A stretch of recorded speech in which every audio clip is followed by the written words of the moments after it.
بسم اللہ الرحمن الرحیم۔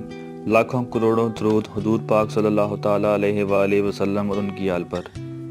سوال: صدیقی کسے کہتے ہیں؟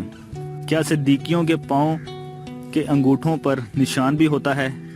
جواب: دعوت اسلامی کے اشاعتی ادارے مکتب المدینہ کے مطبوعہ رسالے عاشق اکبر کے صفحہ نمبر 56 تا 57 پر یہ ہے کہ حضرت سیدنا صدیقی اکبر رضی اللہ تعالیٰ عنہ کی اولاد کو صدیقی بولتے ہیں۔ ان کے پاؤں کے انگوٹھوں میں آج بھی سانپ کے کاٹنے کا نشان نظر آنا ممکن ہے، مگر دکھائی نہ دینے پر کسی صدیقی صاحب کی صدیقیت پر بدگمانی جائز نہیں کہ ہر ایک میں یہ علامت واضح نہیں ہوتی۔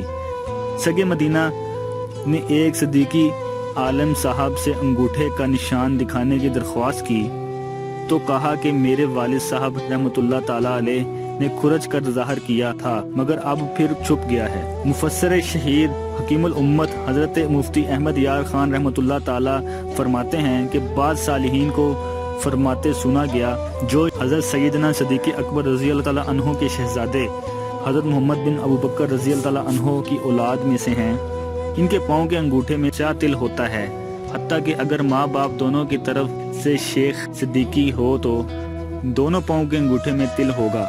میں نے بہت سے صدیقی حضرات کے پاؤں کے انگوٹھوں میں یہ تل دیکھے ہیں۔ بہرحال اگر کسی صدیقی صاحب کے پاؤں کے انگوٹھے پر نشان نہیں ہے تو وہ اپنے آپ کو صدیقی کہتا ہے تو ہمیں اسے صدیقی مان لینا چاہیے، کیونکہ ہم اس سے شجرہ نسب طلب کرنے کے پابند نہیں ہیں۔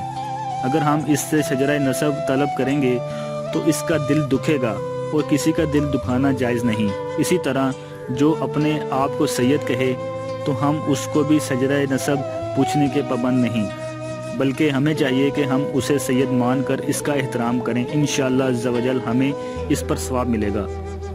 جزاک اللہ۔ اگر آپ کو ہماری ویڈیو پسند آئی ہے تو اپنے دوستوں کے ساتھ شیئر کیجیے اور مزید اچھی ویڈیوز کے لیے ہمارا چینل سبسکرائب کیجیے۔